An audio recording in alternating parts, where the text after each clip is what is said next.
stunt that got cut where you're underwater in a chair tied to a Yeah. chair? That was one of the, like, the most difficult thing I've ever had to do at work. Was I it hated traumatic? every second of it. Was it traumatic?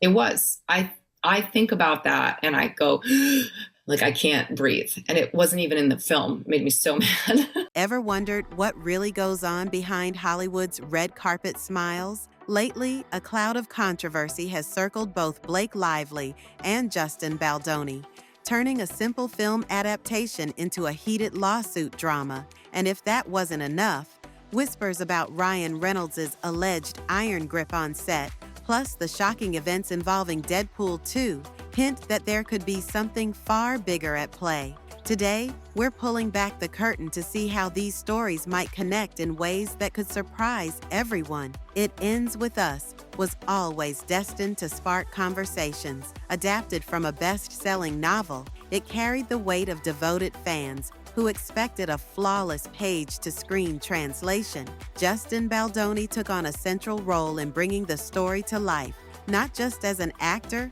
but as one of the creative forces behind the project. Meanwhile, Blake Lively signed on, instantly setting off a frenzy of excitement. She's an A-lister whose name alone stirs up attention, but beneath the initial hype, people started talking about hush-hush disputes. Rumors soon bubbled up that Lively felt the on-set conditions were far from ideal, citing everything from personal discomfort to alleged oversight in cast coordination. She reportedly decided to take action. It wasn't exactly the scandal fans were expecting. Why would an actress as big as Blake Lively find herself at odds with the production team, especially when her star power was part of the draw in the first place? That question lingered in the air and only grew louder as stories trickled out. Where Blake Lively goes, her husband Ryan Reynolds is never far from the conversation. Known for his irreverent humor and mega-successful Deadpool franchise, Reynolds has become a powerhouse both on and off screen. Some say his influence stretches beyond typical producer responsibilities, giving him control over the final cut of many projects. As soon as Lively's dispute on It Ends With Us became public knowledge, fans wondered if the creative battles mirrored those that have reportedly cropped up around Reynolds' sets. After all, Reynolds has been accused, by rumor, if not always by direct statement, of holding the reins so tightly that directors and co-stars sometimes feel sidelined. The scenario unfolding with Lively and Baldoni plays like a smaller-scale reflection of bigger power struggles rumored to have happened elsewhere. If Ryan taught Blake anything about navigating Hollywood, it might just be how to wield serious behind-the-scenes clout. What exactly happened? So they put you under there. You didn't have any kind of Well, it was just it was a giant tank, and it was used for the second film because my character is, spoiler alert, dead, and she's in this ethereal universe, and so they were going to try to take our movements underwater and make it look like we weren't underwater. I think there's a Green Day music video like this where, like, you know, like the hair starts to float. To understand how this all ties in, we have to dive, quite literally, into one of Deadpool 2's most alarming controversies. Actress Marina Baccarin, known for playing Vanessa, once recounted an underwater sequence that was so intense it practically became a survival exercise. Weighted down more than 10 feet beneath the surface, she had to act out dialogue without letting bubbles escape her mouth. Over a grueling 14-hour day, debris from the submerged set began to cloud her vision, leaving her with eye infections that felt like razor blades. In the end, the footage didn't even make the final cut, which only deepened the sense of frustration. In a high-stakes, big-budget film, you'd expect top-notch planning and crew coordination to keep the cast safe. Yet Baccarin's harrowing story hinted at disorganized, risk-heavy practices that raised eyebrows. To her credit, she stayed professional. But the question remains, why push a scene to such extremes if it's not used in the end? And how many times do we hear about a star being pushed to their physical limits for a shot that never even sees the light of day? My boobs were like up to here, which is one of the reasons why it really didn't work, because I'm in a tank top and like my boobs are here, you know, everything floats. So we trained to be underwater doing dialogue, and they sunk the entire apartment in a tank underwater. And we had to be not restrained, but weighed down so that I could sit in a chair because you float. And it had to be deep enough where you could get lights and cameras and things in there. And the director spoke to us through like a speaker underwater, and I had a diver at my feet who was ready to give me oxygen when I needed it. But it wasn't it had a roof, like I was in an apartment. Safety oversights on Deadpool 2 weren't limited to underwater scenes. Joy Harris, a talented stunt performer and the first licensed African-American female motorcycle road racer, lost her life after a deadly on-set accident. She wasn't wearing a helmet at the time of her fatal crash, something many critics pointed out in the aftermath. In a world where CGI can replicate almost anything, why not take every measure to protect a performer's life?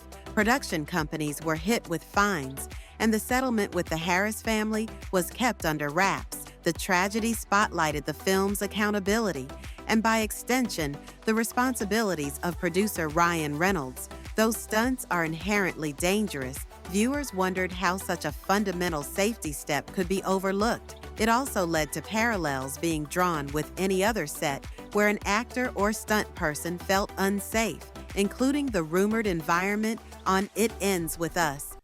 So it had like an escape hatch that you had to swim to find, but it was also really dark, and it was panic inducing. And I really was just the whole time working on like, I can do this. Like, I'm just taking deep breaths. I'm only 10 feet underwater. Like, it's not a big deal, or, it was awful. And every time you go like this and they come and they give you, and I would panic that like, if I don't have enough air left to blow out the bubbles and then be able to take a deep breath. If I choke on this thing on 10, 15 feet underwater, that's a long way up to like be choking, Your eyes had to be open? So that was the other thing I think that made it worse was we were talking to each other. We couldn't have bubbles coming out because it was supposed to not look like we were underwater. So we had to you have to release a little air, clear all the bubbles from your face, make sure you can open your mouth and talk without a bubble coming out, do the dialogue scene, and hang out there and wait. Where there's controversy in Hollywood, blind items often follow. One claimed that a foreign-born actress, hinting at Baccarin, was iced out of press tours and effectively edited out of promotional materials due to conflict with Reynolds. Though never confirmed, it's enough to ignite fan chatter. Others point to the original Deadpool director Tim Miller's abrupt exit, where he cited tension with Reynolds as the reason he no longer wanted to be involved. He simply couldn't keep negotiating every creative decision. These stories add up to a reputation for dominating control, one that might echo in the friction people suspect between Lively and Baldoni. If an actor or producer wields enough influence, entire marketing campaigns can shift. Key players can disappear from press junkets, and cameo performances might vanish from the final cut without explanation. It's a question of who truly calls the shots and whether that power sometimes leads to chaos on set. Of course, the rumor mill doesn't stop with on-set safety